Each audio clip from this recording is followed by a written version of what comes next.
Fala pessoal, sejam bem-vindos aqui ao nosso segundo vídeo.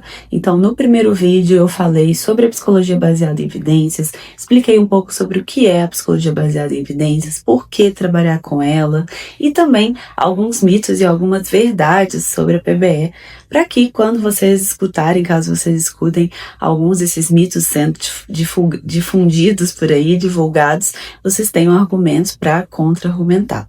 E hoje, portanto, eu vou falar sobre como então acessar essas evidências, essas melhores evidências científicas disponíveis na psicologia, para que você consiga oferecer o melhor tratamento disponível para o seu paciente. Bom, então eu vou contar para vocês o passo a passo que a gente utiliza dentro da psicologia baseada em evidências para acessar essas melhores evidências científicas disponíveis para os tratamentos e as intervenções mais eficazes para diversos quadros diagnósticos diferentes, inclusive para aqueles casos de pacientes que não têm nenhum diagnóstico formal, mas que têm queixas ali e sofrem com determinados processos, por exemplo, a procrastinação, a desregulação emocional, sintomas ansiosos, dificuldade de dormir, que não se enquadram em nenhum diagnóstico específico, mas que também são processos disfuncionais que a gente precisa tratar e descobrir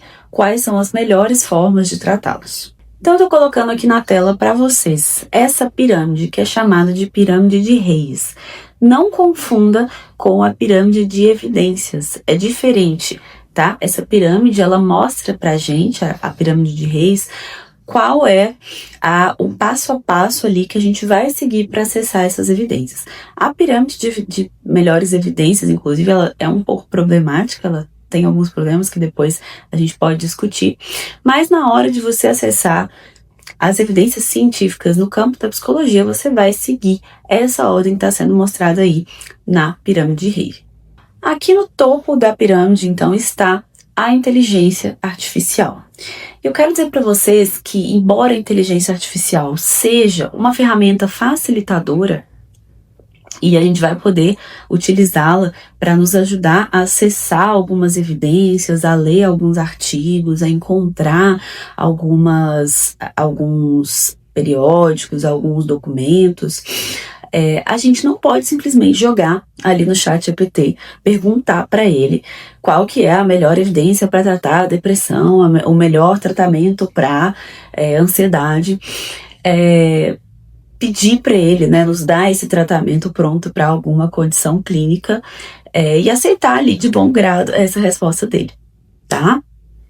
A gente ainda não chegou nesse nível, esperamos que um dia a gente chegue, mas a gente ainda não pode confiar cegamente nas respostas do chat, nas respostas da inteligência artificial, porque o chat, primeiro que ele erra, ele se equivoca em muitas informações, e ele então não é uma fonte confiável. A gente até pode usar para nos ajudar nessa pesquisa, nessa busca pelas evidências, mas é uma ajuda.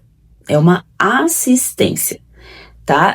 Não substitui a nossa pesquisa ativa, ok? Então esse é o primeiro ponto que vocês precisam saber. Bom, dito isso, o segundo degrau ali da pirâmide são os guidelines. Os guidelines, eles são guias que são desenvolvidos por pesquisadores, por clínicos, por pacientes também participam do desenvolvimento dessas diretrizes. E elas são diretrizes já mais específicas para o contexto clínico. Tá? Então é um grupo de pessoas, de diferentes pessoas que examinou ali diferentes estudos, diferentes pesquisas, e elas agrupam nesses guias, nesses guidelines, organizam essas diretrizes, tá? E isso acaba sendo um material de consulta, uma consulta rápida ali, importante para os clínicos. Existem alguns sites onde a gente pode encontrar esses guidelines na área da psicologia. Então, os principais são o NICE, tá? O site da APA, o próprio site da APA tem alguns guidelines ali que eles disponibilizam. E o GIM. O GIM é um metabuscador de guidelines, que você pode encontrar ali também nesse site do GIM. Alguns guias, alguns guidelines na área da psicologia. Foi nos guidelines, não encontrou nada daquilo que você estava procurando, não encontrou evidência de nenhum tratamento para aquele problema, aquela questão específica que você estava procurando. A gente vai passar então agora para a próxima etapa, que são as sinopses das revisões sistemáticas. Para quem não sabe, as revisões sistemáticas são um modelo de pesquisa que agrupa os ensaios clínicos que já foram realizados em determinada área, sobre determinado tema, e reúne, então, portanto, as principais conclusões ali que esses estudos, esses ensaios clínicos tiveram sobre aquela intervenção, aquele tratamento, aquela técnica, tá? Os sumários, eles são sínteses, eles são como se fossem resumos ali dessas revisões sistemáticas, e tem um alto nível de evidência científica. Então, já tiveram pessoas ali que leram essas revisões e que condensaram esses resultados em um sumário, tá? Mas qual que é a desvantagem para nós da psicologia desses sumários de revisão sistemática?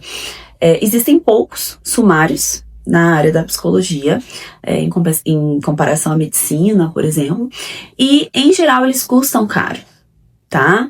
Então, a maioria não é de livre acesso e geralmente tem um custo mais elevado. Então, caso a gente não encontre nenhum guideline, nenhuma revisão, nenhum sumário de revisão sistemática disponível para aquela questão que a gente está pesquisando, aí sim a gente vai para as revisões sistemáticas propriamente ditas. A gente faz uma pesquisa e uma leitura sobre das revisões sistemáticas sobre o tema. E a gente sempre vai iniciar pelas revisões sistemáticas da Cochrane. A Cochrane é uma instituição, né, que produz ali as revisões sistemáticas com maior qualidade metodológica. Então, são estudos que, em geral, você nem vai precisar avaliar muito o risco de viés, a qualidade metodológica, porque tem um alto nível ali de confiabilidade nesses estudos. Geralmente são revisões de qualidade metodológica quase impecável, assim. Então, quando a gente começa a avaliar essas revisões temáticas, a gente vai sempre ali na biblioteca da Cochrane, que vocês podem acessar pelo próprio site, tá? E vão avaliar se existe alguma revisão sistemática feita sobre aquele assunto que vocês estão pesquisando. Não encontrando nenhuma revisão sistemática, a gente vai buscar pelas sinopses dos estudos primários, dando preferência aos ensaios clínicos randomizados, que são o desenho, o formato de estudo que comprova ali a eficácia ou a não eficácia de determinada intervenção. Então, se a gente não encontrar nenhuma sinopse, né, nenhuma sinopse desses ensaios, aí sim a gente vai avaliar os ensaios clínicos propriamente ditos. A gente vai ler, de fato, os estudos primários. Então, pessoal, é claro que daria para desenvolver muito mais aqui esse tema.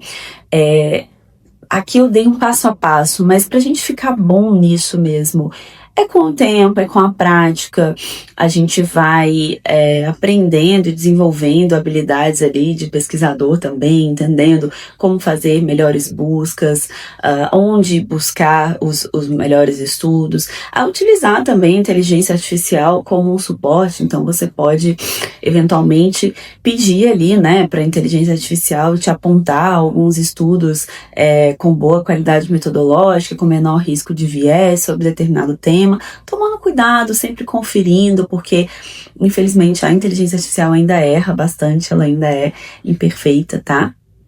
Então daria para falar muito sobre esse tema ainda, mas aqui foi só para vocês terem uma ideia, um panorama de como é feita essa busca pelas evidências, tá? Por essas evidências. Como que nós, psicólogos, podemos então acessar essas melhores evidências científicas disponíveis para tratar diferentes demandas dos nossos pacientes. É claro que muitos desses tratamentos, técnicas, intervenções já estão bem descritas em muitos manuais, em protocolos, em livros, mas a gente precisa se atualizar, porque novas pesquisas aí estão sempre saindo, os tratamentos em saúde mental estão sempre evoluindo e mudando, então a gente precisa também estar antenado. Então, espero que tenha ficado claro e despertado em vocês a curiosidade e a vontade de trabalhar com a psicologia baseada em evidências, que é hoje o que a gente pode oferecer de melhor para os nossos pacientes, tá bom? Deixa aí nos comentários qualquer dúvida, qualquer sugestão, que eu vou ficar super feliz em responder. E até o próximo vídeo.